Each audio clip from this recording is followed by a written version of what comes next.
Good morning. Welcome to Albemarle's 2023 Strategic Update. Today, we're going to talk about Albemarle as a market leader transforming essential resources for modern life. My name is Meredith Bandy. I'm the Vice President of Investor Relations and Sustainability. I'm joined today by our IR team. So Brooke Wooten is the Senior Director of Investor Relations. Erin Del Castillo is the Manager of Investor Relations. And this group would welcome your questions and feedback after today's presentation. As usual, today we're going to be discussing some forward-looking statements. So the safe harbor language is on this slide, and that same language applies to this call. We're also going to discuss some non-GAAP financial measures. You'll find reconciliation of these measures to GAAP financial measures in the appendix of these slides. So to the heart of the matter, turning to our agenda for this morning. What can you expect to hear from us today? We recently sat down with some of Albemarle's leaders to recap 2022 and look ahead into 2023 and beyond. And today, you'll hear these pre-recorded presentations followed by a live Q&A session. What can you expect to hear from us today? We recently sat down with some of Albemarle's leaders, both to look back on 2022 and look ahead to 2023. And today, you'll hear these pre-recorded presentations followed by a live Q&A session.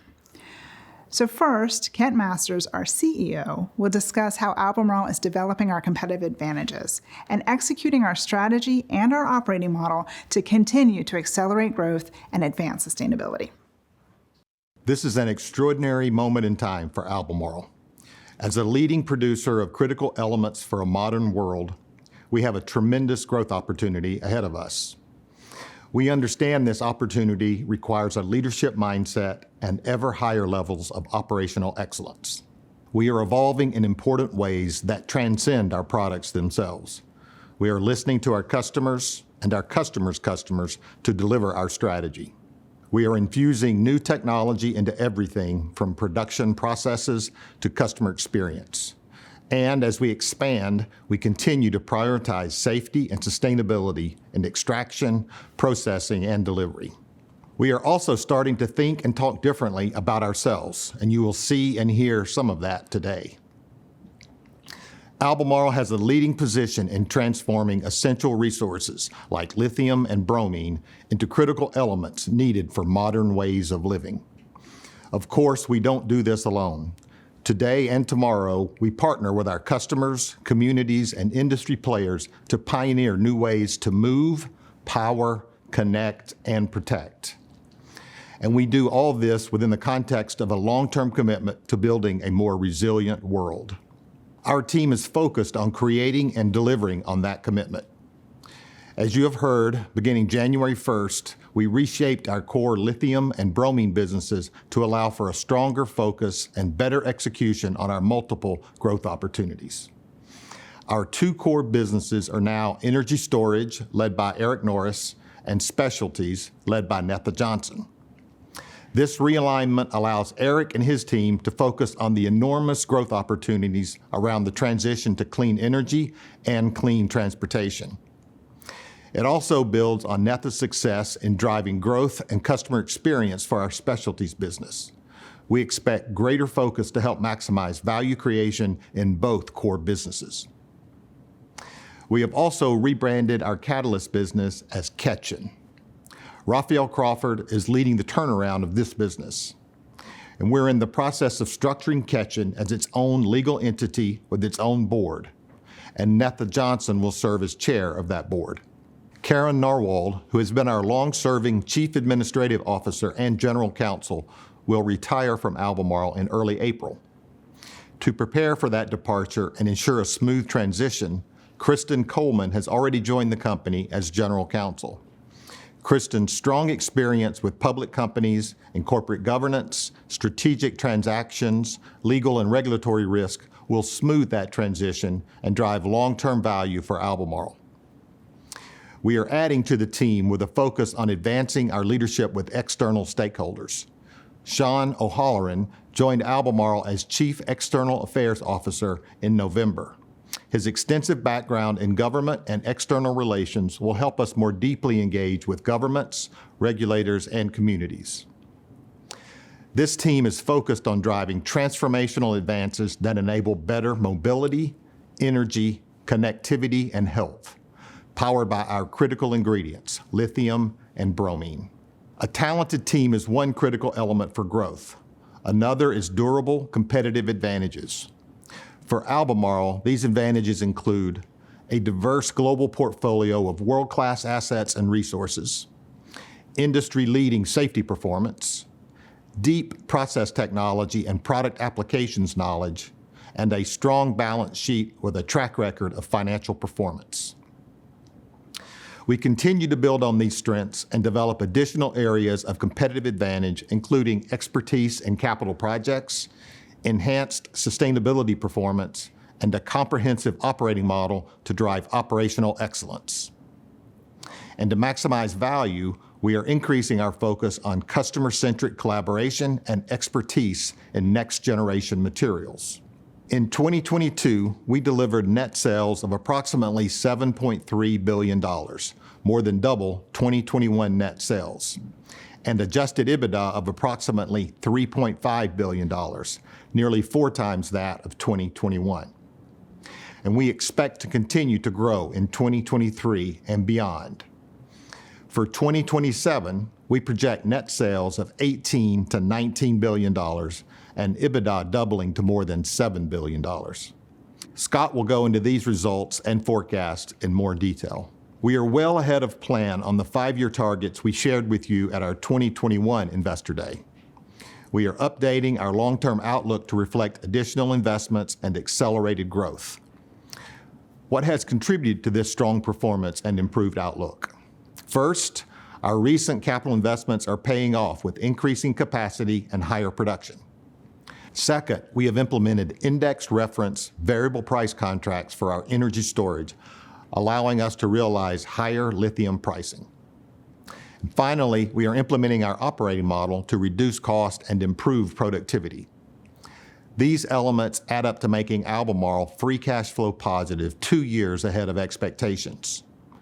Improved operating cash flow allows us to invest more to accelerate growth and meet customer needs for reliable supply, innovative technology, and enhanced sustainability. Our operating model, the Albemarle Way of Excellence, is built around 4 components: a sustainable approach, a high-performance culture, competitive capability, and operational discipline. Fully executed, this model raises the bar on excellence, delivers outstanding customer experience, and drives greater shareholder value. This is our flywheel for growth. We've recently revisited and refreshed our corporate purpose to enable a more resilient world. There is immense value in this proposition for shareholders, customers, employees, and communities, well beyond the current EV opportunity we are fully prepared to seize. What hasn't changed is our proven strategy to deliver that value. Our strategy consists of 4 pillars: to grow profitably, expanding our own operations, and partnering to facilitate innovation and growth; to maximize productivity, deploying our operating model to build a strong foundation today and deliver growth well into the future; to invest with discipline, allocating capital to our highest return opportunities while maintaining a strong balance sheet and supporting our dividend; and to advance sustainability, building competitive advantage through industry-leading ESG performance. Albemarle leads the world in transforming essential resources into critical ingredients around 4 transformational impact areas. First, mobility. From the battery in electric vehicles to the initiator for airbags, Albemarle is fundamental in the development of mobility products and solutions. Second, energy. From energy grid storage to the materials required for energy-efficient buildings, neither would be possible without Albemarle. Third, connectivity. from fire safety solutions in industrial cabling to the protective glass on your cell phone. Albemarle makes connecting safer and more reliable. And fourth, health. From ingredients for medicines to disinfection, Albemarle helps ensure the food we eat is safe and plentiful, the water we drink is clean, and the environment we live in is here to stay. You'll hear more detail on how we impact these areas from Netha and Eric. During my tenure as CEO, we've also increased our focus on improving the sustainability of our own operations. In 2022, we expanded our role with the UN Global Compact by signing the CEO Water Mandate. Through this platform, we aim to proactively identify and manage business risk, realize cost savings through water use efficiency, and honor our sustainability commitments. This past year, we also continued our work with IRMA, the Initiative for Responsible Mining Assurance, by completing our first third-party audit at the Salar de Atacama in Chile. We are currently reviewing those audit results together with IRMA and plan to announce results later this year. In 2022, we received our initial scores from CDP for climate and water. We are proud to take these steps toward greater transparency and will continue working to improve our scores and performance over time. In summary, Albemarle is a global market leader in resources that are essential ingredients for a sustainable future. We are accelerating growth with a clear and proven strategy that extends beyond EVs to 4 transformational impact areas. We are leveraging our competitive advantages and creating new ones to ensure long-term value creation. One of the things you heard Kent talk about in that video was the realignment of our core businesses. So we now have 2 core businesses, energy storage and specialties. Next, Netha Johnson, President Specialties, is going to talk about how he's taking the playbook that he used from bromine to our newly expanded specialties business to continue to deliver growth and innovation. January 2023 marks the official launch of our new global business unit, Albemarle Specialties.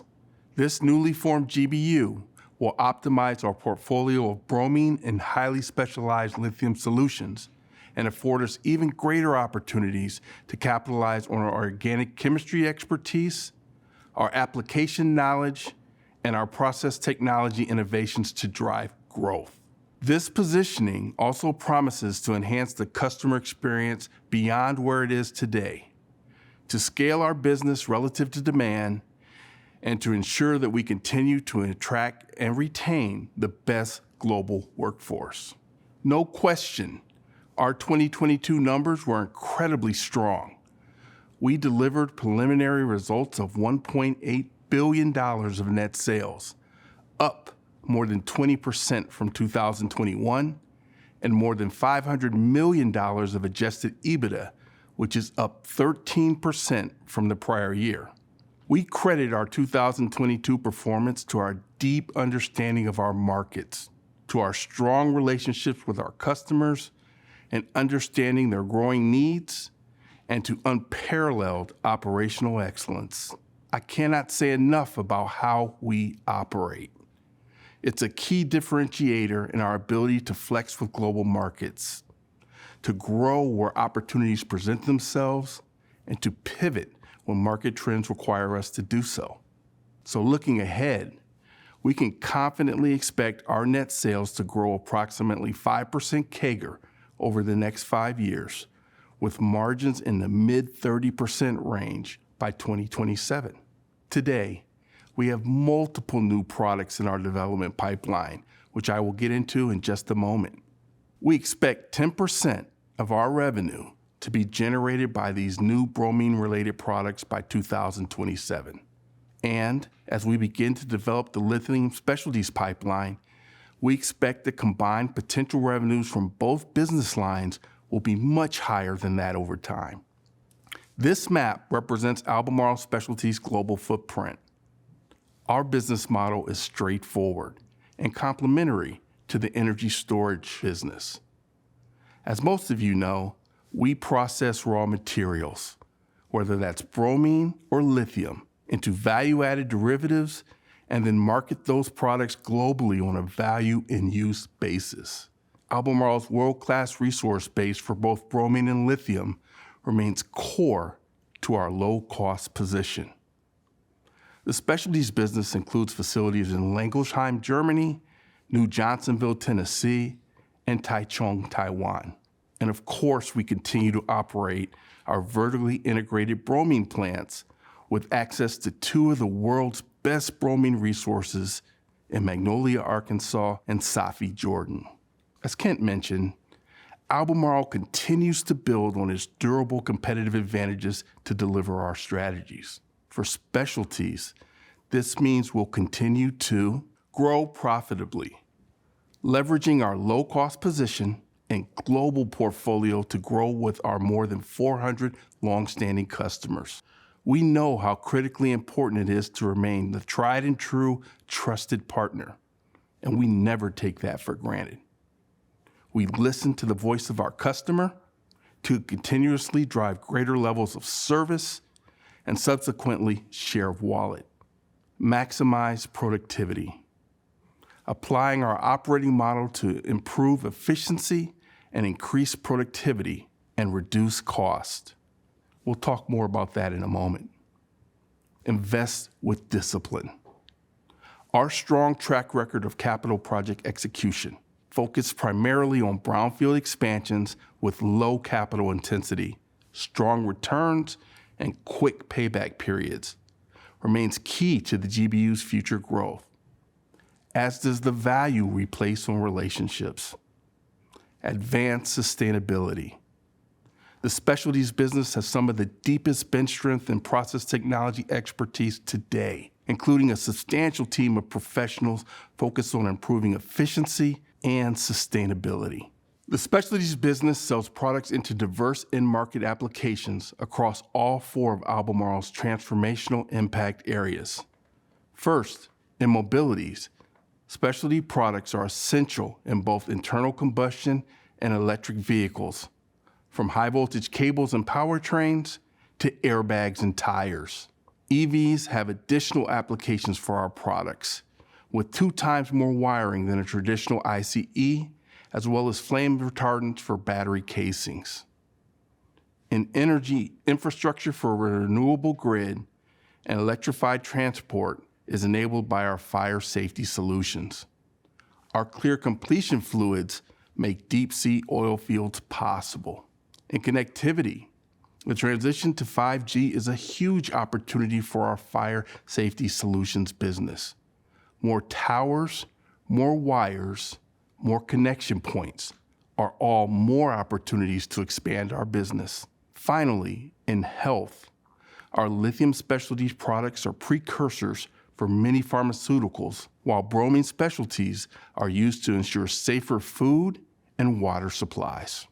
In 2021, we debuted our operating model, the Albemarle Way of Excellence, including a relentless focus on continuing to improve our manufacturing operations. The specialties business has multiple projects around 21st century manufacturing, with a particular focus on advanced process control with digital twin technology, which is a key component of OEE, or overall equipment effectiveness. We calculate for every 1% improvement in OEE equates to between $2 to $3 million of adjusted EBITDA. Efficiency and execution here is synonymous with growth for this business. Since our last update in September 2021, we continued to invest in processes we know and in locations where we have been operating for more than 50 years. We have consistently executed these projects on time and on budget, generating returns that exceeded our expectations. And we continued that track record in 2022. In Magnolia, Arkansas, we completed the Satex 8010 and Bryanfield expansion. We debottlenecked and added capacity to the Magnolia plant to expand production rates and improve the quality of our flagship fire safety solutions product, Satex 8010. To feed the expanded production facility, we also invested in technology to produce additional high-quality brines without the need for additional wells. These brownfield expansions have benefits of low capital intensity to add revenue and reduce costs and downtime. In Jordan, we also completed the Nebo project. Nebo allows us to recycle a waste stream into additional finished product, increasing revenues, reducing costs, and improving sustainability. For example, Nebo cuts water use by 11%. In Jordan, one of the world's highest water risk areas, every drop of water is precious, and the team there does a fantastic job of protecting that resource. I have every confidence that our team can duplicate these results as the specialties business continues to grow in line with our strategic customers and continues to benefit from the macro trends in electrification and digitalization. As many of you know, we pride ourselves on transformative technology. The new Specialties GBU sees that level of innovation as its hallmark. And there is no better example of the dividends innovation can yield than with the recent launch of MercLock, the newest product in our portfolio. MercLock captures and stabilizes mercury in the environment. Mercury is known as quicksilver. It's dangerously mobile. It works its way through air, soil, and water. It gets into our food chain and then into our tissues and nervous systems. MercLock traps mercury. It literally stops the toxin's ability to spread by more than 99% and remediates the soil and water it's contaminated. We see MercLock as a lifesaver and a game changer. It also represents a new platform business for us, meaning that what this technology can do for mercury, it can also do for other contaminants. And in case you're wondering, yes, we already have an active program underway to extend this platform in the coming years. But MercLock and the competitive advantages it delivers is only the first of our exciting new rollouts. We are equally excited to introduce you to our Satex Alero product. Alero is a next-generation polymeric, or large molecule, fire safety solution. The polymeric nature of this product means that it is even more stable than previous generation molecules. It also has the unusual versatility, enabling the highest level of fire safety performance in a wide range of polymers and applications, as well as superior environmental profile. In addition, Alero provides excellent stability, leading to excellent recyclability of flame retardant plastics. We're already receiving high marks on customer qualifications for Satex Alero, and we expect this product to be fully commercial later this year. As you can imagine, our new products pipeline can lead to a significantly expanded customer base for Albemarle in the future. We want to make sure we fully capitalize on that innovation pipeline to drive organic growth. From a business side, these new products are not only accretive to growth, but also to margins. And more importantly, they demonstrate how Albemarle is innovating to transform essential resources for the benefit of all people and our planet. And that's at the core of what drives our commitment to transformative technology. It is the difference it can make in our daily lives for generations to come.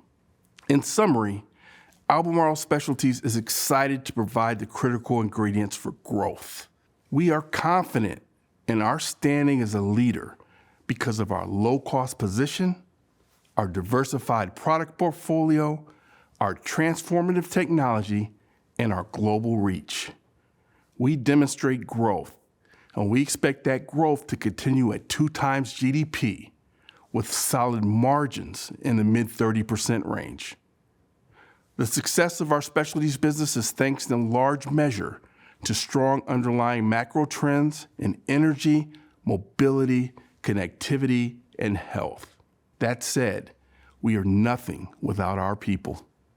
It is our talent base, our people's technical skill, and their ability to deliver excellent customer experience, as well as innovative solutions that enables the push toward a more resilient world. This is truly an exciting time for our company as a whole, and more specifically, for the new Albemarle Specialties Global Business Unit. Thank you. So Netha talked a lot about the growth opportunities he sees for specialties. Now let's talk about our biggest growth driver. Eric Norris, President Energy Storage, is going to discuss how he's leveraging Albemarle's competitive advantages like our low-cost resources, strategic partnerships, and innovative technologies to power the world's transition to clean energy. Albemarle's new energy storage segment gives us a sharper focus on the rapid growth of lithium-ion batteries and the transition to clean energy. It's an exciting and important market and an exceptional growth opportunity for Albemarle. With our new segment structure, we can further accelerate growth, leading the way in the market to power clean energy. The opportunity for Albemarle Energy Storage goes beyond the electric vehicle market to enable transformations in mobility, energy, connectivity, and health. The EV revolution is already driving tremendous demand for lithium. Our 2022 results are expected to outpace the target we previously set for 2026, 4 years ahead of schedule. As a market leader, we have the resources, expertise, and partnerships to power the transition to sustainable energy in light-duty vehicles. We expect to nearly triple net sales from $4.7 billion in 2022 to more than $14 billion in 2027, with an adjusted EBITDA more than doubling from $3 billion to $6 billion over the same period. To meet rapid lithium demand growth, we're once again accelerating our plan to invest and expand our resources and conversion capacity. We intend to reach up to 600,000 tons lithium carbonate equivalent by 2030. And we are already well on our way. We've already increased capacity fivefold from 40,000 tons in 2015 to 200,000 tons today. In addition to reliable, high-quality lithium supply, we're also expanding long-term partnerships and innovating across the value chain. And all of that leads me to our ambition and strategy. Albemarle's energy storage ambition is to power the world's transformation to sustainable energy through reliable high-performance lithium.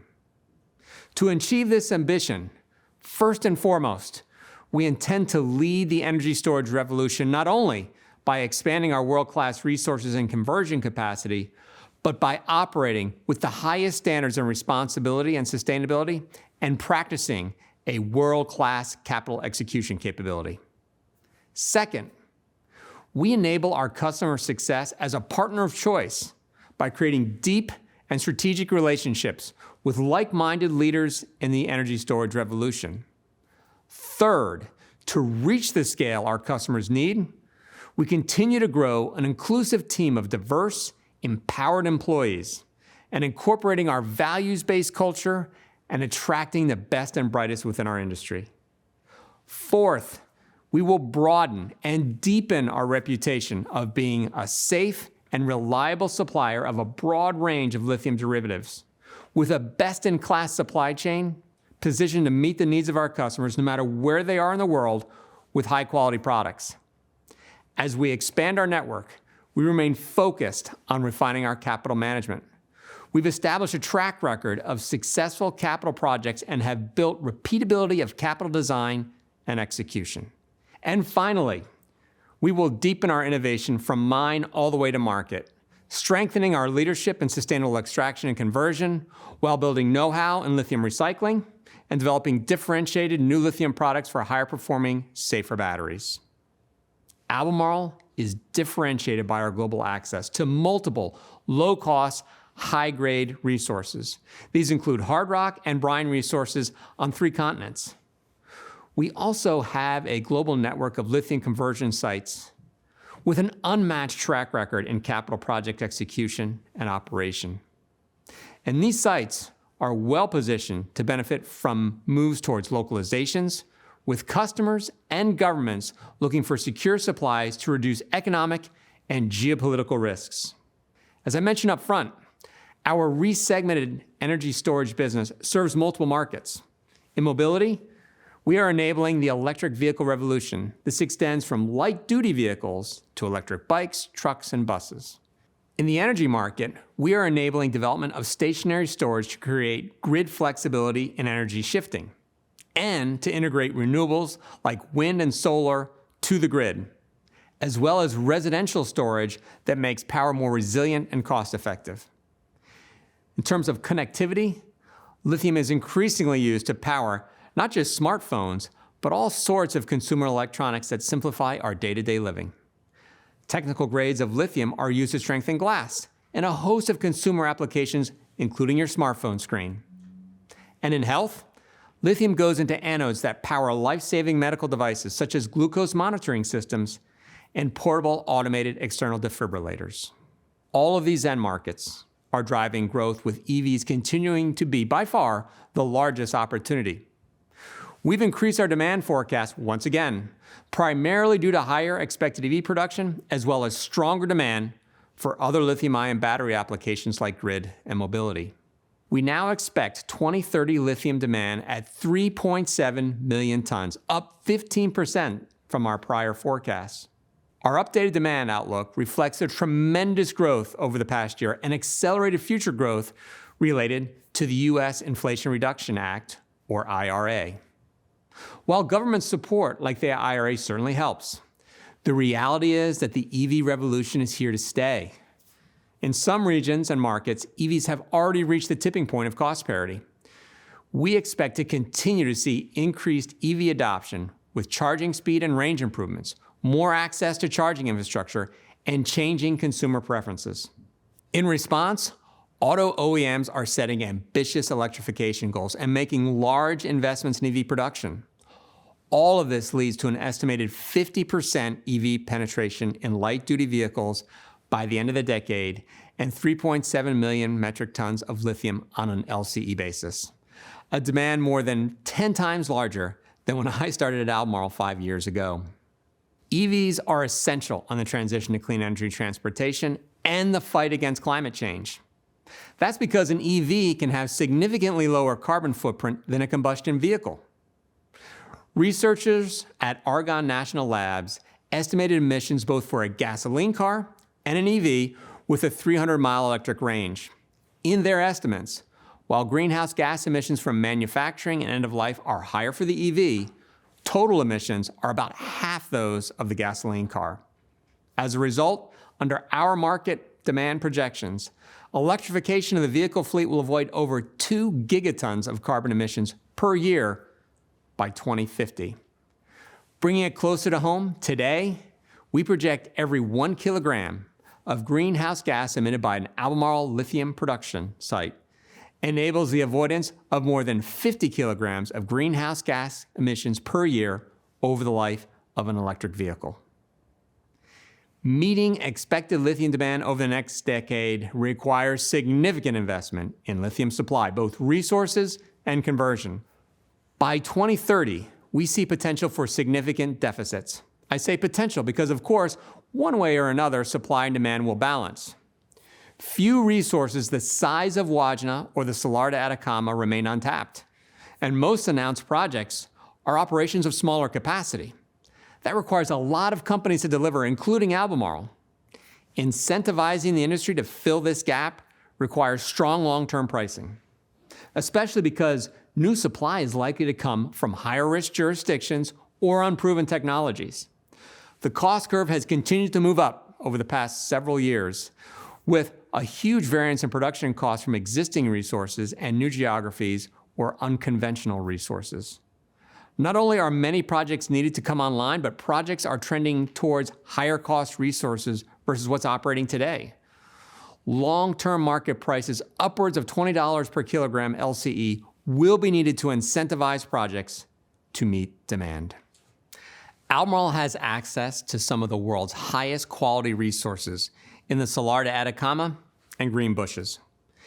As new projects will need to come online to support growing demand, many of them will be lower grade in quality than those operating today. Generally, lower grade resources tend to be higher cost and are harder to process with larger emissions, water, and energy footprints. We plan to continue to leverage and expand our world-class resources to meet our customers' needs, as well as continuing to add high-quality resources to our portfolio, such as Wodgina and Kings Mountain. New projects, especially greenfield integrated projects, also take a long time to bring to market. A brownfield expansion project may take 5+ years. Greenfield expansions can take 10 to 15 years to come online. Difficulties include fluctuating commodity prices and funding risk, technical and exploration risks, community support, permitting challenges, and long procurement lead times. Out of the thousands of exploration targets, maybe a few hundred lead to discoveries, and a dozen make it into reserves. Just a handful make it to production. Recent projects took on average about 12 years to bring online, a little less for mines only, and a bit more for integrated projects. Once complete, integrated operations can take additional years to ramp to full production and to meet stringent quality standards for battery-grade material. This is where our vertical integration and world-class resource base gives us a major advantage. Our highest return expansion potential is in our existing asset base. Greenbushes, for example, is a world-class asset with ample long-term high-grade resource. Our strategy is to expand existing conventional resources like Greenbushes, Wodgina, and Kings Mountain, while also investing in new resources like Magnolia in the US and Antofalla in Argentina. We will also need to pursue new resource development and M&A to help fill potential resource gaps, feed our conversion assets, and sustain our leadership position in lithium. In this regard, recycling will also play a key role. Turning from resource to conversion capacity, we expect to nearly triple conversion capacity by 2030, from our current 200,000 tons to an estimated 500 to 600,000 tons of qualified, reliable production. This is about 15% higher than our previous target. As we build our capital projects capabilities and more projects move forward in our pipeline. For example, projects at Magnolia and Antofalla have been added to our latest forecasts. As a global producer, we intend to remain diversified across major markets and product types. China is the largest and one of the fastest growing EV markets in the world. We are in the process of building a new lithium conversion plant at Meishan and have opportunities for expansion at Qinzhou and other sites in Asia Pacific. We also have expansion plans in our free trade agreement countries, including Kemerton in Australia and La Negra in Chile. Finally, and importantly, we plan to localize conversion capacity for the growing demand in the US and Europe, allowing us, in the case of the former, to be a strong player in meeting IRA-compliant needs. We are now finalizing our site selection process for our Megaflex facility in the southeastern US. Our investments in resources and conversion capacity are paying off as we ramp up production and sales. In 2022, our lithium production was up more than 20%. This year, we expect our lithium volumes to be up at least 30%. We anticipate a 20 to 30% CAGR between now and 2027. This means that our accelerated investments should allow us to grow with the market and maintain our leadership position. All told, we expect to nearly triple sales volumes to more than 300,000 tons by 2027. By evolving our contracting strategy to include more index reference, variable price contracts, we've been able to realize the benefits of higher pricing while moderating volatility. Over the past year, we have renegotiated our legacy fixed price contracts, resulting in a portfolio that is split roughly 20 to 25% spot and short-term purchase orders, and 75 to 80% long-term variable contracts. Assuming year-end 2022 pricing, we expect our full-year realized pricing to be up over 40% versus prior year. We estimate that every $10 per kilogram change in full-year 2023 market pricing would equate to a $5 to $7 per kilogram change in our own full-year realized pricing. The tight supply-demand situation means we have had to become more selective in partnering with our customers, and these partnerships have become more strategic. We've established a diversified contract mix across cathode, battery, and OEM customers, and are entering into partnerships in advanced energy storage and recycling. We also continue to build our leadership in the energy storage market through innovation, innovating from mine to market. It starts with the resources, maximizing recoveries and minimizing energy and water use. We estimate that maximizing recovery has the potential to add more than 70,000 tons of annual production over time. Innovation continues with developing differentiated lithium materials. New forms of lithium are key to future battery technologies, advanced anodes, and electrolytes. For example, pouch cells offer a flexible and lightweight solution. Today at Kings Mountain, we can build and test multi-layer patch cells to understand how our material behaves in real manufacturing conditions. And then innovation continues through close collaboration to maximize value for our customers, such as battery material innovation that could potentially increase EV driving range by more than 50% through the broader use of lithium in the battery cell, including the anode. We recently announced a new Albemarle Technology Park in North Carolina to deepen our research and technology capabilities across the value chain. Here, not only will we develop new materials for and with our customers, but we will also pilot new and innovative process technology in direct lithium extraction and recycling. In summary, Albemarle is a market leader and well-positioned to power the world's transformation to sustainable energy. We are vertically integrated with a globally diversified portfolio. Projected growth in lithium demand cannot be met without leveraging the largest and most highly concentrated resources in the world. And we have access to multiple such world-class resources. We have a proven track record and a disciplined plan to meet the significant growth opportunity we see over the next decade. And we are building partnerships with our strategic customers to innovate around quality, higher energy density, and sustainability.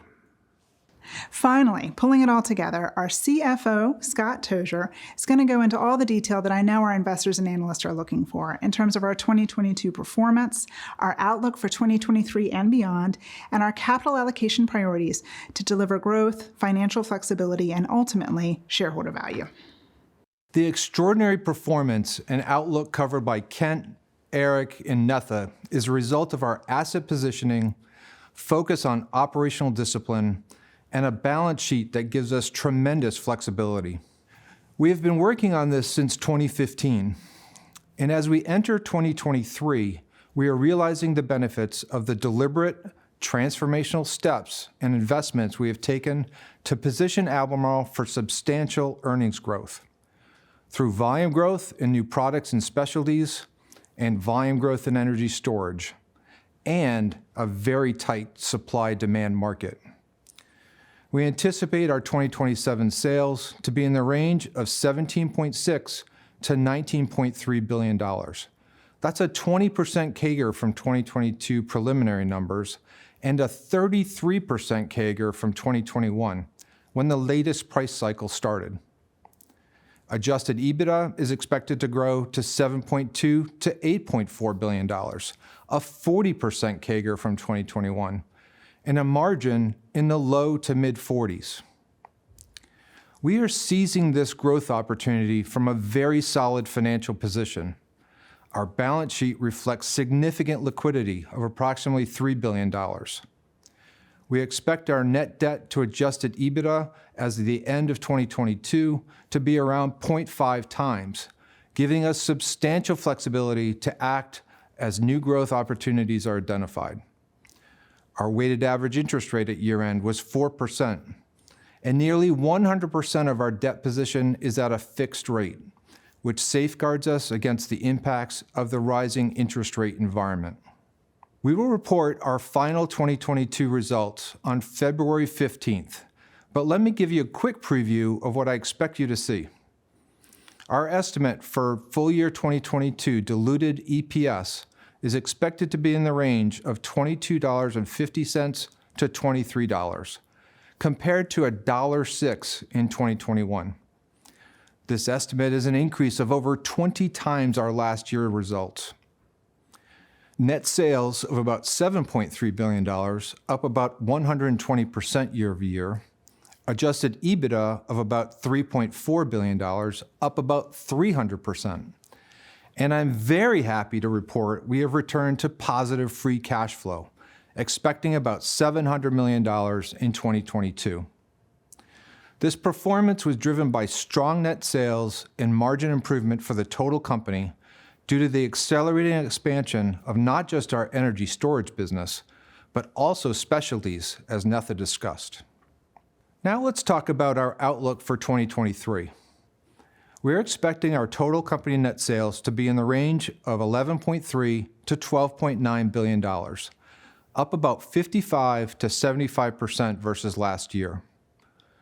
Eric and Netha shared the market conditions, our expansion plans, and our customer pricing approach for their businesses, and this guidance represents our best view.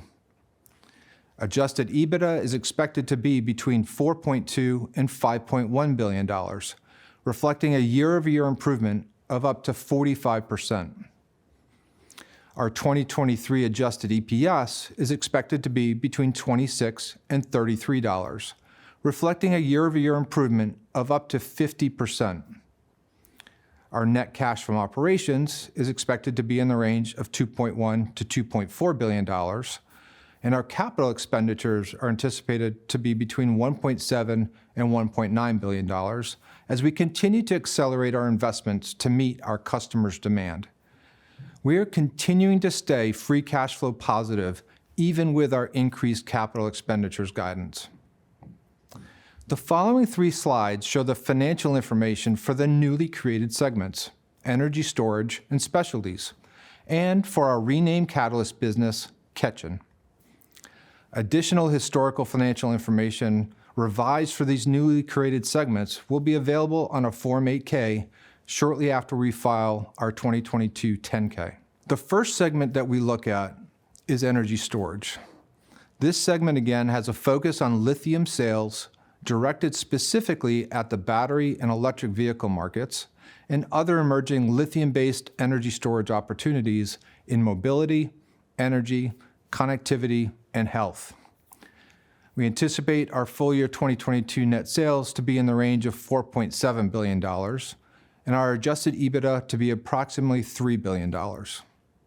As we have discussed, we've had exceptional EBITDA margins in 2022 of approximately 65% and expect them to normalize between 45 and 47% going forward.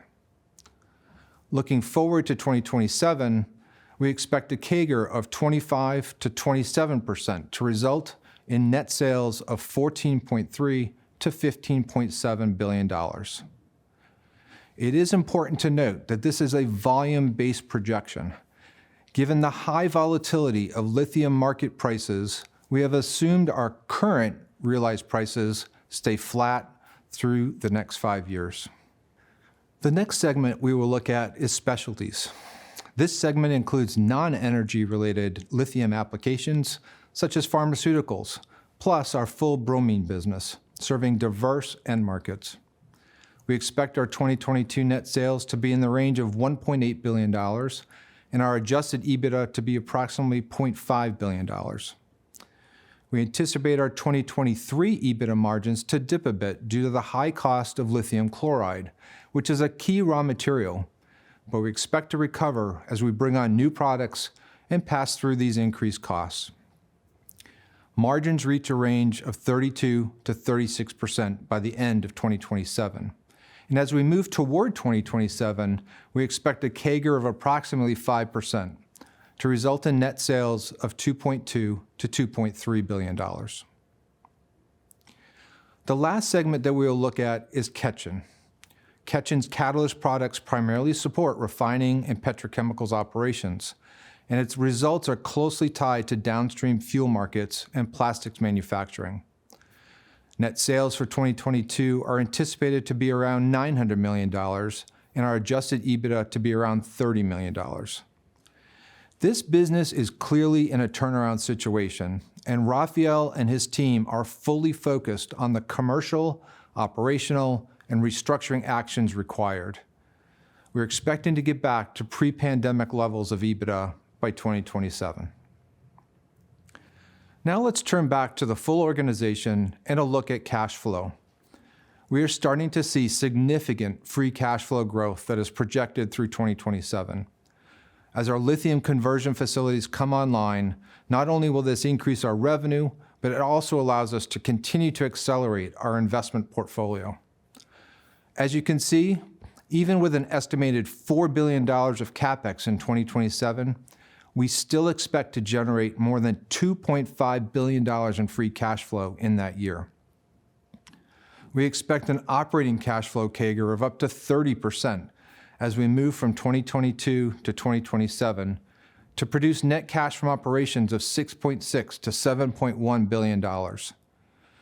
This level of cash generation gives us substantial optionality for additional organic growth investments, M&A investments, and shareholder returns.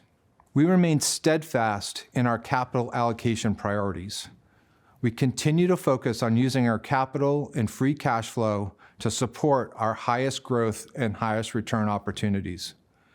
We're strategically focused on investing in our energy storage and specialties businesses.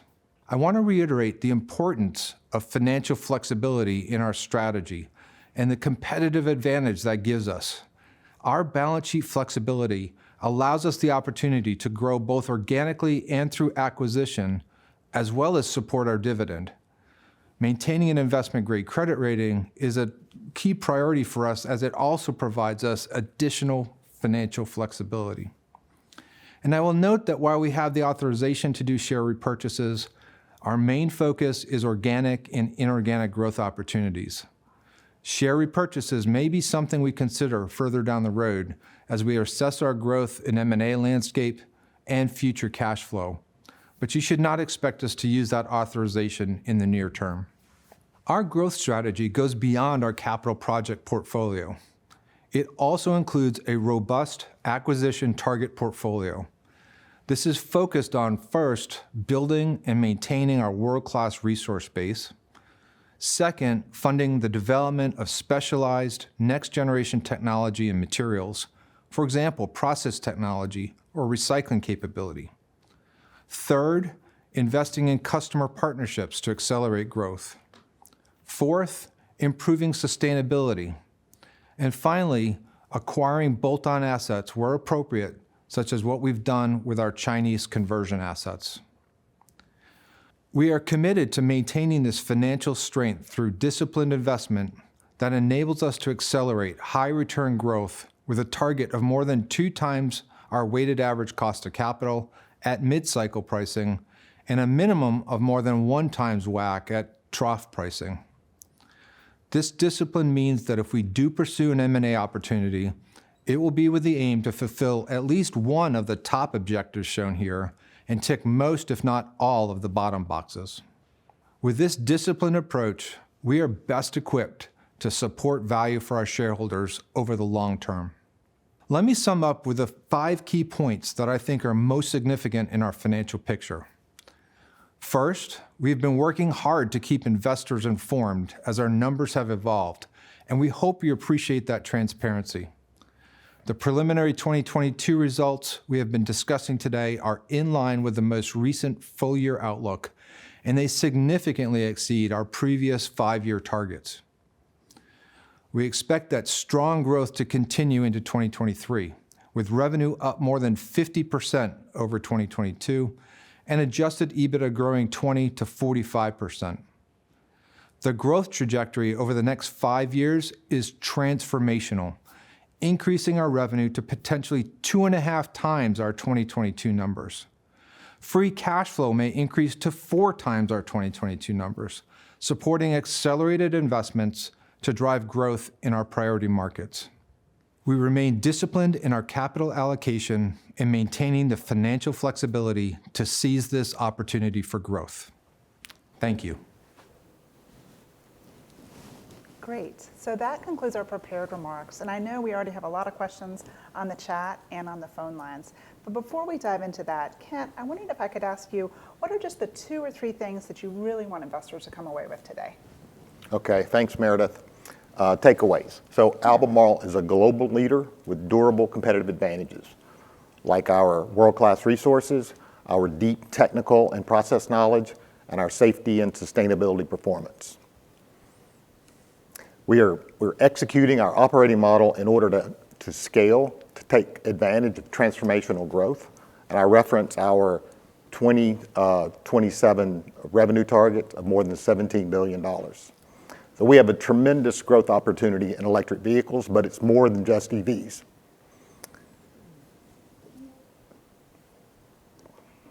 We are prepared to grow around our overall market around mobility, energy, connectivity, and health. So let's take some questions, Meredith. Yeah, so first I thought we'd take a few questions from the chat, and then I'll turn it over to the operator. So from the chat, we have first Ben Isaacson from Scotiabank asked, could you please discuss the CapEx requirements to generate the incremental EBITDA range in 27, including the timing of expected outlays? So that's a pretty broad question, starting with overall capital in order to do that. So we've laid that out in a detailed basis as we go forward. So maybe, Scott, you take us through some of the changes between our previous guidance and what we're talking about now all the way out to 27. Right, so I'll just start with the guidance first. For next year in 2023, we're expecting to spend around $1.7 to $1.9 billion in capital, and that'll grow to $4 to $4.4 billion by 2027. Some of the key new areas that we're focused on: North America, both opening the Kings Mountain mine, as well as the conversion facility that we'll announce at some place in the southeast. That conversion facility will produce around 100,000 tons worth of material, and we're expecting first product to come out in the 2027 timeframe. Second key new area is on the European flex plant, a similar sized plant as North America. That'll be a little bit later in the decade, probably a 2028 to 2029 timeframe. We also have investments in resources. So Antofalla in Argentina, we're developing that, as well as new investments in Magnolia, Arkansas, to be able to extract lithium from the brines that we get from bromine as well. And then lastly are our new products. So our advanced energy storage investments are really all about the advanced materials that are coming out that are required for the more advanced batteries that will have longer range, more power involved. So those are the key new areas. Of course, we've got to complete the plants that we've already investing in, like Meishan. That'll come online in the 2024 timeframe and start to deliver revenue there. I think one of the great points is that we've really positioned the company so that you have the cash flow and the financial flexibility to accomplish all that. Absolutely. All right. Anything else on the CapEx? I think that's good. Good. All right, so our next question comes from Vincent Andrews at Morgan Stanley. Maybe this is for Eric. Eric, you made some comments in a conference in early December about lithium inventory builds in certain parts of the supply chain. So are there any updates on those comments, especially having seen some of the automotive OEMs post some deliveries below where production was? Yeah, I think, Vincent, the comments that I made were largely related to China. China had a fantastic year last year for EV sales. And came to a roaring halt with the opening of the country around COVID and the subsequent illnesses it spread and the sapping that meant of demand in the country. Mm-hmm. And so what we saw was a period of reduced demand and high inventories that have been drawn down over time. It's our expectation as we look forward into the new year that China, as well as the rest of the world, will see about a 40% growth year on year in EVs. In the case of China, that's probably going to be sometime later this quarter or early in the first that resumes, because now we're also in a period of time, not only have some uncertainty around COVID, which seems to be sort of mending itself, hopefully, but also around the Spring Festival that's going on now. So we expect another strong year and a year where demand outstrips supply as well as we go into 23, just like we saw in 22. Great, thank you. And then Vincent had a follow-up question too. Any guidance on how you expect to see the shape of your volume through the quarters of this year? Maybe. Yeah, so like it often is with bringing on plants, and you've come to expect this in prior years, you'll certainly see this in future years. Every quarter will tend to, there might be some exceptions, but this will be certainly the case in 23, each quarter will tend to be higher than the last just because we're ramping plants. So as we ramp Kemerton, as we further ramp La Negra, as we ramp tolling, as we'll be doing new tollers through sources such as Wodgina, which is coming online, that volume gets larger as the year goes on. So subsequent quarters on a volume basis are higher. But we'll also have to watch margins. We are also, something we'll talk about is higher spodumene costs will also start to flow through the P&L. So there will be some offsetting trends on a P&L basis as we go sequentially through the quarters on higher spodumene costs as it flows through our joint ventures. Okay, I swear I didn't plan this. So the next question is actually a perfect segue. Peter Funnell from Boardwalk Investments asked, margin compression is projected to be very significant. Can you please shed some light on this decrease? So maybe, I don't know if Scott, if you want to dive into it. Yeah, I gave the first part of that yeah, answer. Scott can give the rest. Give the rest Yeah, of I'll that. jump right into that one. It's an obvious challenge that's out there. So a couple things that are happening. One is the spodumene cost, as Eric mentioned, continues to increase. Remember, there's about a 6-month lag on our supply chain in terms of from the mine to the customer for that spodumene to move through. There's also another about 3-month lag on the transfer pricing that happens. So we really have about a 9-month lag in terms of those costs of spodumene, whereas the customer price moves much faster than that with only about a 3-month lag. So that's moving through our P&L. We're expecting by the second half of the year to be more stabilized, if you will, more normalized, and a reason for the upper 40% type margins for lithium next year. The second key thing that's also in energy storage is that as the Wodgina material increases, we're assuming the Marble JV is a distributor type model, meaning that Albemarle is selling 100% of the product, including on behalf of our partner MRL. Of course, that means our 100% of the revenue goes through our P&L, but only our share of the earnings go through our P&L, also creating an additional lag. And the third one that I mentioned in the presentation is in our specialties business. Given the high cost of lithium chloride, we are seeing a 1-year dip in the margins in the specialties business. I expect that to moderate as we go through the year and continue to pass those costs on. So those are the 3 big areas that are driving the effects. As you go out in time, of course, the spodumene and the Wodgina material and the distributor model, that kind of normalizes, and that's why you see our margin rates stay in that for energy storage, at least in the upper 40% type of range. Okay, so we'll take one last question from the chat and then we'll go to the operator. If there are more questions in the chat, either the IR team or the corporate comms team can get back to you as well. But our final chat question comes from John Roberts at Credit Suisse. Scott said the 2027 EBITDA targets were just a volume-based objective, not really a price forecast. Does 2027 assume Q4 22 pricing or full year 2023 pricing?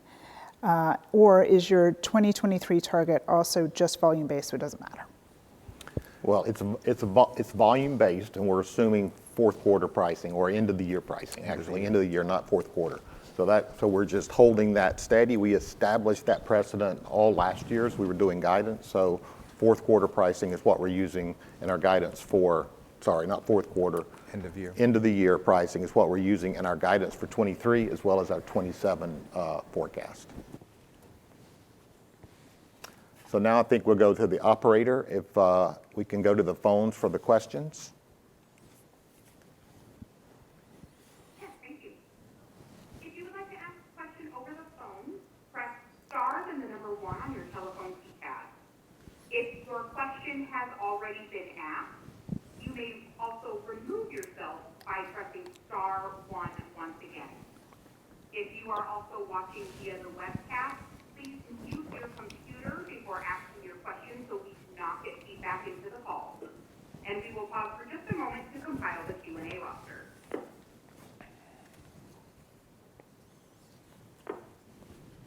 And we will take our first question from David Begleiter with Deutsche Bank. Your line is open. Thank you. Good morning. Kent, your 23 EBITDA guidance range is a bit broad. Do you guys discuss what could drive the upper and lower end of that guidance range being achieved? Well, I think, we're forecasting, it's early in the year as we forecast that. So we normally start a little broad and narrow it as we go through the year. So it's probably going to be the volume that we talked about as we bring that on, and then and somewhat about the market, right? So it's uncertain times. So we'll see how, as China comes back from the Chinese New Year, we're expecting that to tell us a lot about the market. And I would say the breadth is about economic uncertainty and a little bit just about how volumes come on during the year. I might add that, David, that one of the aspects that makes this year different, and it might be so going forward every further year, is not only are we ramping a conversion asset, so there's uncertainty as if we can do better, that it will be higher. We've had that in the past, but we're ramping a resource asset as well in Wodgina with our JV partner. And again, there could be upside there as well. So that there's two variables, whereas in the past it's one. So that also contributes to the possibility of some upside if we're able to do better, and perhaps the breadth of the range that you're referring to. That's a good point. Understood. And Eric, just on your lithium price, is that a modeling assumption or a price forecast over the next 5 years? And if supply is getting tighter, why wouldn't price move higher from current levels? Yeah, so what we're doing is Can't answer. we're intentionally not forecasting lithium price over the next 5 years. So if you want to call it a modeling assumption, that's kind of, we set that precedent last year. We were doing guidance, and we don't want to predict what that price may be. So we're being transparent. We're telling you what we're looking at it as the end of the year pricing, and we assume that holds. That's a fair assumption from our standpoint, but we're intentionally not predicting lithium prices. And I'd just add to that, David, you're right, and I said it earlier, the market is as tighter than it was last year, we believe, with the demand growth and supply growth. There's significant supply coming on, but the demand growth is more significant that we see this year. And so, yet, even within the past weeks, China spot prices have come down just because of concerns in China, which we think are temporal, as I said earlier. So it's very hard to predict pricing. We're not going to do it. The market is expected to be tight for the year. Yeah, and actually that's a true statement throughout the planning period, right? There are ups and downs between supply and demand, but tremendous demand growth that keeps up or is ahead of supply. For sure. Thank you very much.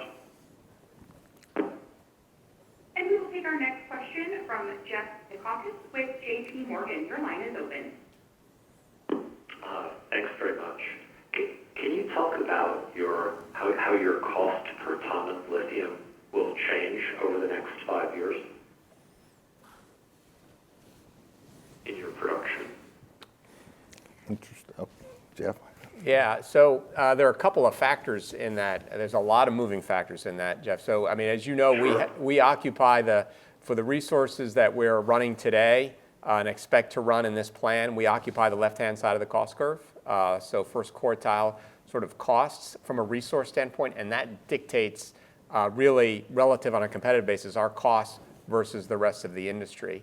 That being said, we will be increasingly over time doing more production from spodumene, and proportionately, although we are increasing our brine, and doing that from resources like Wodgina, although we'll continue to grow Greenbushes. We'll ultimately bring on Kings Mountain towards the backside of this plan. U.S. costs will be slightly higher on a conversion basis than those produced in China. So you will start to see some movement in that cost, but that relative to the rest of the industry the rest of the industry, its cost will also go up. We are in an increasing cost curve environment overall. We're still advantaged, but I would expect our costs, therefore, on average, not because of cost increase in any one resource, but because of the mix, to go up gradually. Yeah, we're subject to inflation like everyone else, but probably the biggest piece of that is our resource. We're basic in the resource, so we're not really subject to the inflation across the whole resource base. So I think we're protected vis-a-vis our competitors like that as well. And Jeff, I just remind you that distributor model that we have with MRL and the Marble joint venture, that's going to look like our costs are going up as a result if you just take the revenue less earnings. But in reality, of course, that's just an artifact of the accounting as opposed to real cost. Okay, and then just as a follow-up, I think on slide 30, you have EV sales. EV vehicles in 2023. So roughly is that, 3 million plus from China and, 1.5 from everywhere else? I can answer that question. We actually see, Jeff, a pretty big uptick in North America and Europe in that. It's of that growth, it's maybe slightly more than 50% of it is China, but not a lot more. There'll be a larger contribution from Europe and particularly the U.S. In that growth expectation in 23 versus prior years. Okay, great. Thank you so much. And we will take our next question from Colin Rusch with Oppenheimer. Your line is open. Thanks so much. I know you guys don't like talking about other folks' businesses too much, but given the history around difficulty of ramping new lithium resources, can you just give us an update on what you're seeing in the competitive landscape in terms of folks being able to meet their goals and what you're hearing from your customers around reliability of supply? Well, I think, I can start, Eric, you can fill in. I think, we continue to hear the market is very tight. People struggle to get new facilities online, and it seems to be the more unique they are or new players in the market struggle more to bring those on than the existing players. So I think it's what we've been hearing. It's just more of that, and as the volume accelerates, we continue to hear that story. Yeah, I would say the bias, Colin, is that is to the downside usually on supply. In any one of our forecasts, we've seen that in the past, whereas the bias on demand has usually been to the upside, and that's created that tension, that gap we've talked about. Our choice about our vision of what we want to accomplish and using the word reliable was very intentional for that reason. It's not only that you can get the same quality from any plant anywhere in the world, but when we say we're going to bring it on, we bring it on, and that's a value proposition with our customers as well. The industry desires a lot more supply and will contract for future on speculative resources. They'll look to us to make sure they baseload what they need. Great, thanks so much.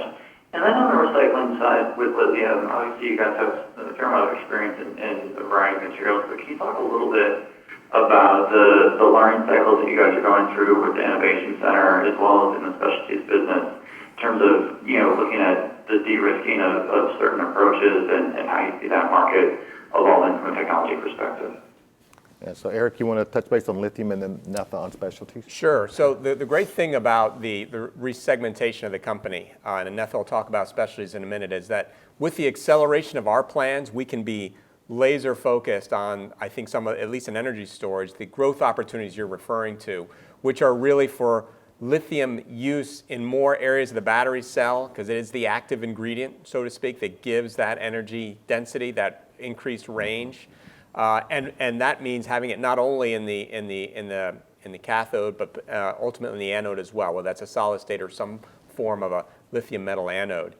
And then there's the aspect of having to recycle that lithium, because as we just described, there's a deficit way out there and towards the end of the decade that we're really concerned about, and recycling plays a key role in it. So the nature of our relationships with customers collaboratively is how we de-risk and innovate in the future. We're starting to do this. We're getting some good learnings that when we get a rich technical dialogue with the right sets of agreements, be those NDAs, joint development agreements, with people further down in the value chain, more towards battery and ultimately OEMs, we're getting much more learning on both sides to help accelerate that innovation. And we want to extend that now into the supply chain of how we now participate in the recycling angle, which is going to be very important to address that supply deficit. So it's really the depth of the customer relationship that we're learning is very important to an ingredient to success in energy storage. And if you look on the Specialties side, one of the fantastic things about this resegmentation is the focus that it allows. We've got really deep expertise in organic chemistry and process knowledge. Now we can double down that focus and accelerate our new product development cycle across multiple markets, which really insulates us against the up and downs that we see in the economy, especially the tightness that we're seeing right now with the recessionary environment. And really, you'll see that start to expand in terms of new products that come to market. And in the Specialties, we put our foot down and put a stake in the ground. 10% of our revenues will come from new products that did not exist 3 years ago in year 2026. And as we integrate the Specialties business and get that focus, I think you'll see that continue to expand and go up and up over the planning period. Yeah, and I think that's actually a good point. We just jump on that. So that is the heart of why we restructured the business, to give us more focus on the big growth opportunity around electric vehicles and energy storage. But we think there's a big opportunity in specialties, and the skill set that Netha and his team have leveraged on the bromine business, we can apply that into the lithium specialty segment. So we're getting additional focus in both areas. So it's been a big benefit for us. Thanks so much, guys. And we will take our next question from Christopher Parkinson with Mizuho. Your line is open. Great, thank you so much. You're in a pretty unique position within the U.S. market. Can you just kind of further evolve on the conversations you've been having with some of the U.S. OEMs, pertaining to the intermediate to long-term outlook, which you're seeing, and how that is going to feed into your some of your investment decisions on your assets? Thank you. Yeah, so let me start. Eric, you can talk a little bit more detail. We are in a unique position because of the resource that we have, and we've got multiple resources. We operate in Nevada today. We've got the resource at Kings Mountain that we are leveraging to bring that online. And then we're talking about a conversion asset in North America that could utilize both of those resources. And then potentially at Magnolia as well, that there's work to be done, but we believe there's brine in those resources, there's lithium in the brine resources at Magnolia. We think we can bring those to market. That's further out. I'll let Eric talk a little bit about customer conversations. Yeah, so whether it's OEMs, battery producers investing here in the U.S., the supply chain Kent described is very attractive and fits right within the heart of the Inflation Reduction Act and what it's trying to accomplish. So we're very excited about that. Our customers are very excited about it. We use that aspect of the customer relationship in the U.S. to have that innovation discussion that Netha and I were just talking about earlier, to complete the relationship as well, and to dive into the topic of recycling, which is still an emerging space as to how it's going to work, and it's going to require that kind of collaboration to be successful. Also, though, as important is if you look to these U.S. relationships here, the automotive OEM relationships that we have, are our resources in Chile and Australia. They're both in free trade jurisdictions to the U.S. They're equally attractive to Europe as well, to our European customers. And so those have become very important pivot points to grow our business here in the U.S. as well, and our share here in the U.S. as well, as the market develops. Yeah, that's a great point. We talk about the benefit of us and the resources we have in the U.S., but really it's that diversification we have around the world. So Australian resources, Chilean resources, potentially in Argentina, and then North America, and then we continue to look for additional resources wherever those may be. Thank you for the detail. And we will take our next question from David Deckelbaum with Cowen. Your line is open. Thanks for taking my questions, and thanks for the details today. I wanted to just get to a question maybe for you, Scott, around M&A. You've highlighted that new projects with inferior lithium grades and inferior concentrations between both hard rock and brine relative to your existing resource. How do you think about that in the context of M&A?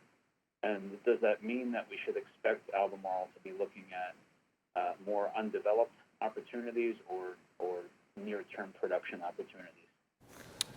Yeah, so let me start with that, Scott. Sure. So I think you could see us looking across the range. So we're looking for opportunities where there may be existing, and you're right, the quality of the resource, the premium resources at large scale have been identified, and someone's developing that at the moment. So the ones that come to market will probably be a little less lower quality, but we're still looking at those. That's the way this market is going to develop. We're also looking at things to develop, like Antofalla. We have the resource in Argentina. It's a brine resource. That's something that we're looking to bring to market as well. So I think you'll see us looking across the range from an M&A standpoint.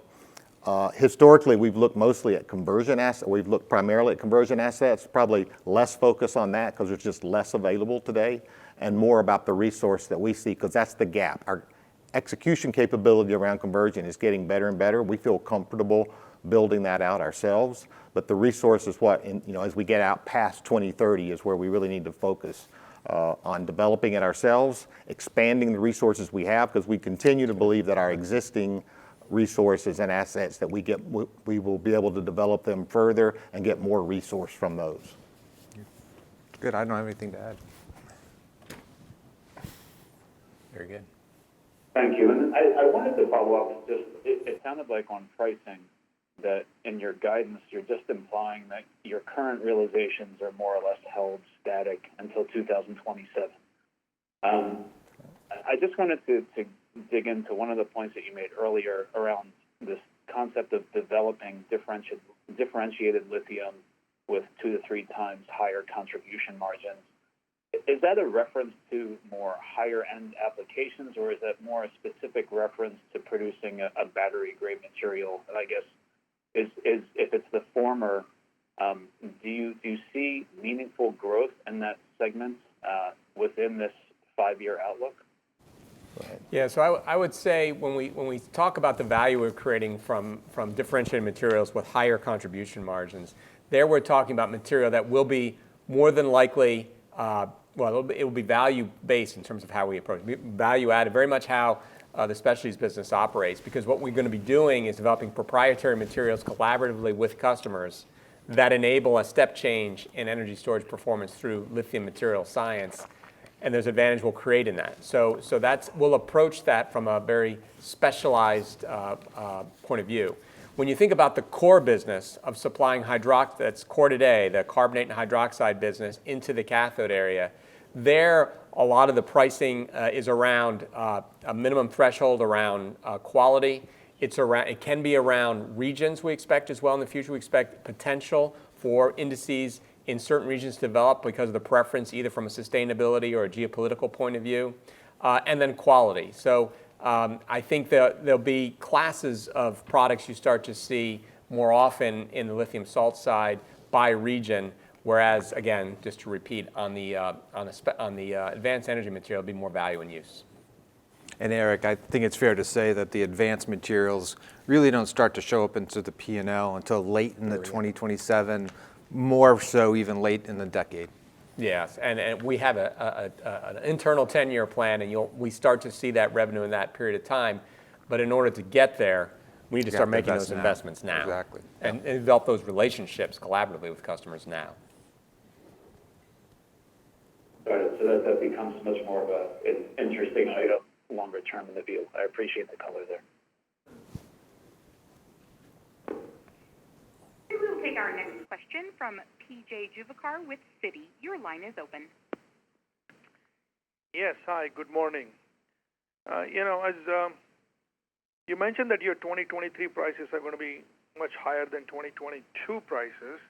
I think you mentioned 40% on the average.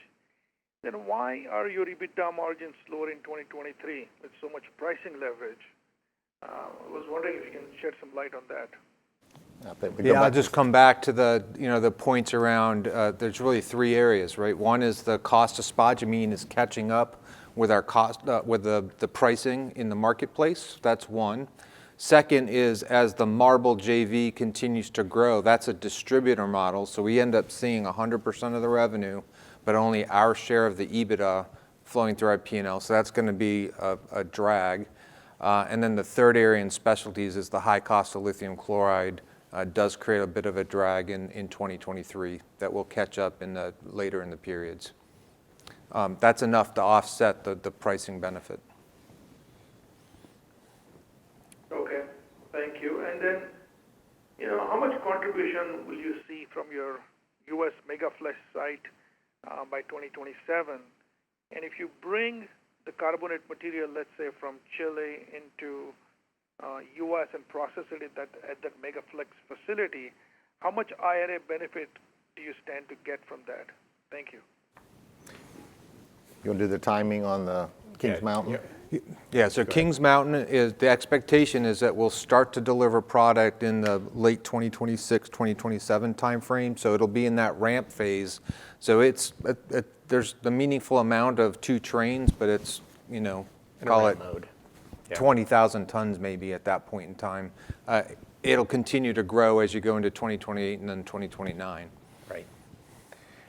And then I can answer the question. So PJ, we're not envisioning that Chile would be the feedstock for that. That is an option that we discussed in the past. The current mode is to look at Kings Mountain as a spodumene feedstock for the U.S. Megaflex plant. But that being said, Chile is viewed favorably also from an IRA perspective as IRA compliant, if you will, as Chile has a free trade agreement with the U.S. Yeah, so we're not feeding the Megaflex plant from Chile, but we could sell product from Chile into the U.S., and in that case, it qualifies for the IRA. Precisely. And eventually, the Megaflex will also have recycling. Right, so one train recycling. Yeah, ultimately, the future additional trains would have the ability to recycle feedstock, if you will. Yep. Thank you. And we will take our next question from John Roberts with Credit Suisse. Your line is open. Thank you. First, a question on specialties and a follow-up on Ketjen. For the new specialty segment, how will lithium transfer pricing be handled since it has no lithium resource assets? And will sales and R&D still have dedicated people for lithium versus bromine, or are those going to be largely commingled activities? Well, let me take the first half of that, and maybe, Netha, you can take the second half. So the lithium chloride will actually transfer from energy storage at cost. Now, it's an all-in cost, so it's going to include the royalties, taxes, and all that kind of stuff that go into it. But it'll be at cost going into specialties going forward. And if you think about the resources that the combined specialty business have, we will be functional and basic in both bromine and lithium specialties. Absolutely. But what this allows us to do now is consolidate and aggregate those resources to the best returns possible, irregardless of which segment it's in. So we'll have the capability inside from an R&D standpoint to do both, and we will do both. But we'll prioritize on what's the best return for Albemarle and the best use of all that specialty knowledge we have in organic chemistry. And then for Ketjen, if I look beyond 2023 and compare your 2027 and 2023 midpoint targets for Ketjen, it's something still like a 30% EBITDA growth rate on a 2% sales growth rate after 2023. Is there another big jump in 2024 EBITDA like 2023, or is there a more continuous improvement expected to happen through 2027? Yeah, I think it's more of like a continuous improvement as we go along that train. So we're talking about Ketjen as a turnaround, so we've got a couple of steps in profitability, and then it kind of just moves along. Thank you. We will take our next question from Joel Jackson with BMO Capital Markets. Your line is open. Hi, good morning. Looking at your December investor presentation, and I may have the numbers off a bit, but let's try. You talk about volume in 23 of around 180,000 tons, I think about 10,000 from tolling. In your update now, you're talking about, I think, about 150,000 tons this year with about 30,000 or so tons of tolling. Can you go through all that? Where did, the carbon hydroxide volume seems like it's dropped a lot. Is that delays in different projects coming on, or can you please walk through it? Thanks. I'm not aware. So you're referencing what we said in December, Joel, versus what we're saying now. I'm not aware of any delays. We knew exactly in December what we were anticipating for the year. Nothing changed in between. So not sure. I think we'd have to get with investor relations to better understand what the comparison is you're making. But as you just more specific. There's a very striking difference between slide 22 of your December investor presentation and slide, is it 38 of your current presentation, quite striking. Yeah, Joel, as you can see, I don't have those slides in front of me. So like I said, maybe we take that offline. But a little more precisely, what we expect this year is at least 30% growth. That's what we're guiding. There's potential for more based upon the variability we discussed earlier of how Kemerton ramps and how Wodgina ramps. We have the flywheel we've always had in the absence of our own capacity is to go to tolling. Tolling will grow significantly year on year in order to accommodate that additional resource. And obviously, we'll continue to ramp both Meishan later in next year, as well as continue to ramp Kemerton 1 and 2 this year and into next year to then take that out of tolling and back into our own internal production. Okay, just following up, a couple questions. I don't know if you've addressed what the feedstock would be for the European Megaflex plant. And then I know you had talked about the last year, maybe you're doing a bit of research on can you actually access some of your clay resources? Obviously, clay is quite impermeable, and maybe if you liquefy it, open it up or whatever. Do you have any commentary on that? Yeah, I would say, well, I mean, both of those questions. European Megaflex, we're looking for that opportunity, and we're looking to make sure we have the resource for that. So we have our overall portfolio, but looking for additional resources to accommodate that. And then clays, that is I mean, we do have access to clays in Nevada, but that we don't have a process technology now in order to extract and commercialize that. So that's an R&D project, not something that we're taking to production at this point.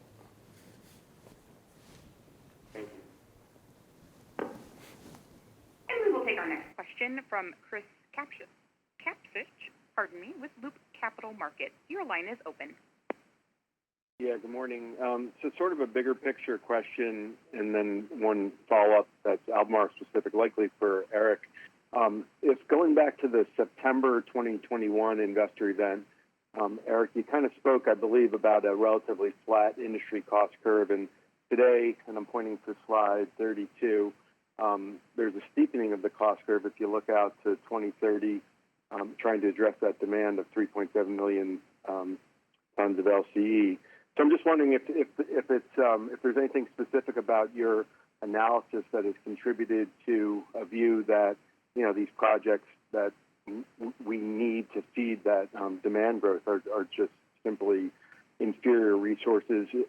Just the process by which you are coming up with that steeper cost curve, and then one follow-up. Sure.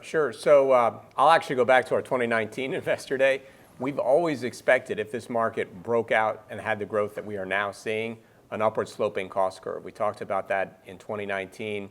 I think in 2021, we were early coming out of the pandemic. We had a lower demand outlook than we do today.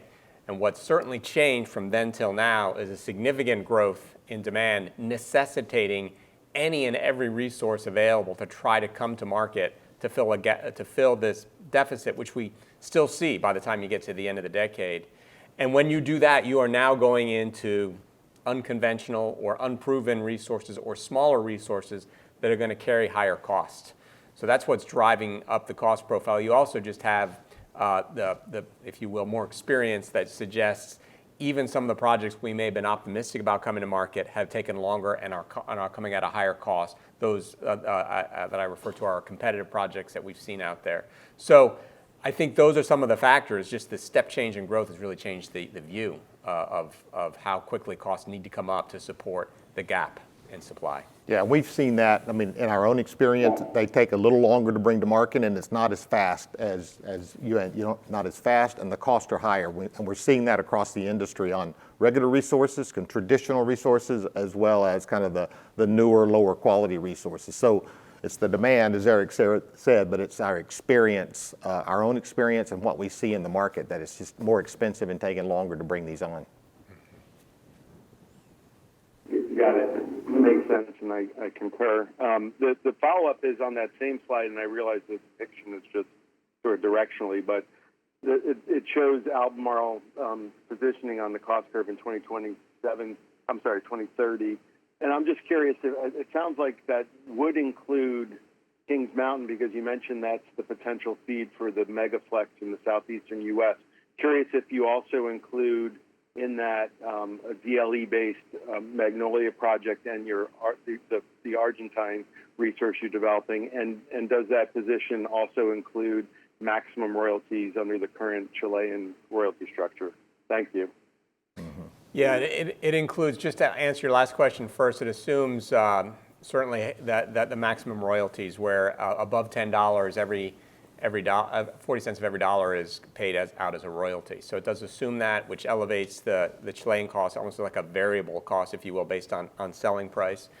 If you look at the other resources, it definitely includes Kings Mountain, and it starts to bring in at a small level Magnolia and NFI, but those would definitely bias the curve to the right. Those are going to be higher cost resources. So it as you weighted average that, it moves it more to the right versus where it is today.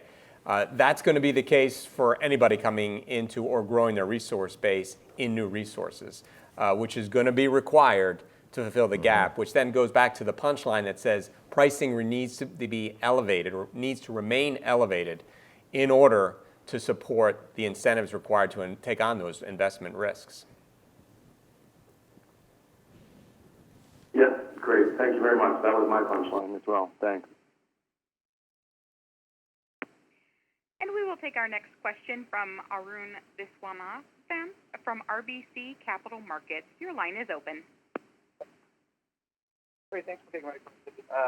I had a similar question around the cost curve, but we have seen it elevated. I guess you made a reference to $20 a kg at the upper end of that cost curve to support, lithium pricing.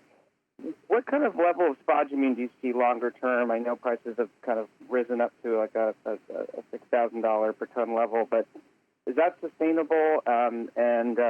Maybe you can just describe, the evolution of the cost curve over the next couple of years. I think that's kind of the same question about lithium price. We're not going to forecast those out. I mean, they'll move with lithium price, and you can almost track them as a formula with lithium price. So we're not going to predict lithium or spodumene prices. Of course, they'll bring it back to us. We are vertically integrated. While there's accounting impacts that affect margin that Scott's described, whatever happens with spodumene price, really from a competitiveness basis, from a cash flow basis, it really doesn't have an impact on us as a vertically integrated producer. It does impact those who aren't integrated, who aren't backward integrated in resources. Yeah, and it becomes almost like two cost curves. Right.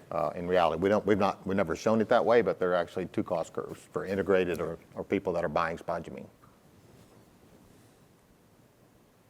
And so how much of the capacity, I guess, longer term would be non-integrated? Do you see that as greater than 50%? You see that as that is where most of the resource or the new capacity is being added is non-integrated? And then I had another follow-up as well.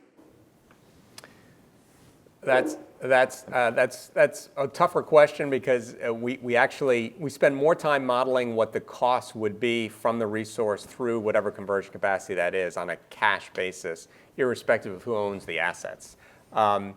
Today's model is that most, not all, but most Australian spodumene producers, which is the richest source of spodumene in the world, are not integrated. Therefore, they're selling to a customer base of converters who aren't backward integrated, and that's largely China.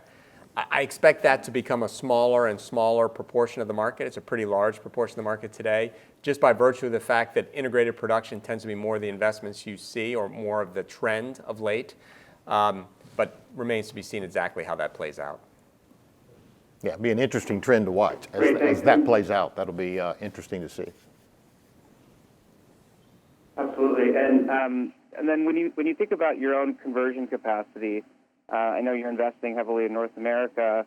How much of your own conversion capacity would you expect ultimately would be outside of China? If you do have a greater portion in China, do you see that as a limitation or any headwinds to bringing that converted capacity over to other regions? I'm just thinking about the IRA and if there's any requirements to have a certain amount of converted capacity in North America longer term. Had the strategy to kind of, we said pivot west for some time. It's just now it's really starting to show up with investments that's coming. And our strategy in China is that the capacity we have in China is for the Chinese market. Long term, we'll have the product in China would serve the Chinese market, and product outside of China would serve the rest of the world.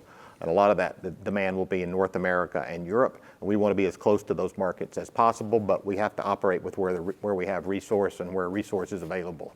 But our strategy in China is that's for the local market long term. Today, we still export some of that, but ultimately that will be for the local market. Yeah, and if you look at my presentation, you can see we've got the 35,000 tons or so that's already in China, and then the increments are being added, Meishan, Qinzhou, 1 and 2, and that's the only, at the moment, what we've envisioned for China. Everything else is part of the Pivot West strategy in that 500 to 600,000 tons we talk about of total opportunity by the end of the decade. Thanks. And we will take our next question from Josh Spector with UBS. Your line is open. Yeah, hi, thanks. So just a question on the CapEx in 2027. First, just wondering, if you can separate the sustaining versus the growth CapEx at that point in time. And second, just curious about when you would flex CapEx. So if lithium prices, for whatever reason, moves down towards the cost curve, it's not trough, but it's down from where it is today, I think in that scenario, your free cash flow goes negative. Would you flex your spend then? Or, is the mantra growth to capture market share or capture growth with the market? Or does free cash flow start to dominate some of your thinking? Well, cash flow is going to always have a lot of input into our investment decision. That's going to depend on, if there is a cycle, what happens during that cycle, and what our view is coming out of that cycle. So I don't think there is an answer that we're going to decide right now and then invest no matter what. That's not how we think. We would look at the situation at the time and decide how we do it. We could invest through a down cycle, but it's hard to predict, not knowing what that looks like. And then the question about capital sustaining and thus investment, I don't have all that. Typically we look at something like 6% of revenue for sustaining capital as our base, and then the rest of that's going to be growth. Is that fair, Scott? That's fair, except it's a little bit distorted by the price impacts that are out there. So, you'll see that number come down. So if you look at 2027, our sustaining capital is probably in the range of $600 to $700 million overall. That includes productivity and other types of actions that we take. Does not include the growth or the mega projects that we've talked about. So, but it's probably in that $600, $700 million range. Thanks. Just a quick follow-up. With the Marble JV and the renegotiations there, you guys are showing the 60% share for Wodgina in line with the non-binding agreement. I guess I apologize if I missed this, but I wasn't aware that became binding. Is there any update there, or is that actually executed now? Yeah, so it's not executed, so we're operating under the existing agreement, and that's how we're looking at it. So we are in discussions, and that is subject to change, but we're not putting anything into the model or talking about publicly until we get it final. Okay, thank you. And we'll take our next question from Stephen Richardson with Evercore ISI. Your line is open. Hi, thank you. The indication that a $10 move, probably for Eric, the indication that the $10 move per kilogram in index price in 23 would see your realized prices come down $5 to $7 is really helpful. Could you just clarify, is that solely because of the trailing impact of index prices on your realized, or is there something else going on in the contract structure? So I guess said otherwise, if it stayed down $10, would your 2024 prices come down $10, or would we still see, that lower level of impact on your average selling price? Yeah, it's a function of, as you said, Steve, it's a function of the lag effect for one. And the way we've phrased this is it's a full year of price down $10 equals a full year for us, a price down average $5 to $7 in that range. And so there's the lag effect. There's also, in a few cases, some delay. There's some caps in place as well that impact that. There are floors as well. It depends on how far you go on either end of the spectrum. But in a few cases, in a few contracts, we have that impact as well. Yeah, I think it's important to recognize that analysis really is only effective at the current market prices. So as you move down or up, it's going to change somewhat. So we'll have to keep updating as to what those kind of sensitivities are because of the caps and floors that are in place. Yep. That's helpful. And Scott, maybe a quick follow-up, and I sorry to jump back into the accounting, and I fear you're going to mention distributor model again, but could you just bridge us once again on EBITDA to net cash flow from operations per the guidance? I think you've given indications on that slide for interest and financing expense and D&A and taxes, but what's the rest of the gap as we think about our models for cash flow from ops in 2023? Yeah, remember we're growing significantly, and that comes with a cost of working capital. And so that's going to be a drag throughout this 5-year period because we're continuing to accelerate that growth curve. And so you're going to see a negative on working capital. Okay, so there's upwards of $1 billion of working capital drag this year? That's about right, yep. Okay, thank you. And ladies and gentlemen, that is all the time we have for questions today, and I will now pass the call back to Kent Masters for final remarks. Okay, Abby, thank you. And thanks to everyone for joining us today. As you can see, we have a tremendous growth opportunity ahead of us, and we look forward to executing against that. We have a strong strategy, and we use our operating model to align that strategy so we can execute long-term and deliver long-term shareholder value for everyone involved, our communities, our customers, and our shareholders. Thank you.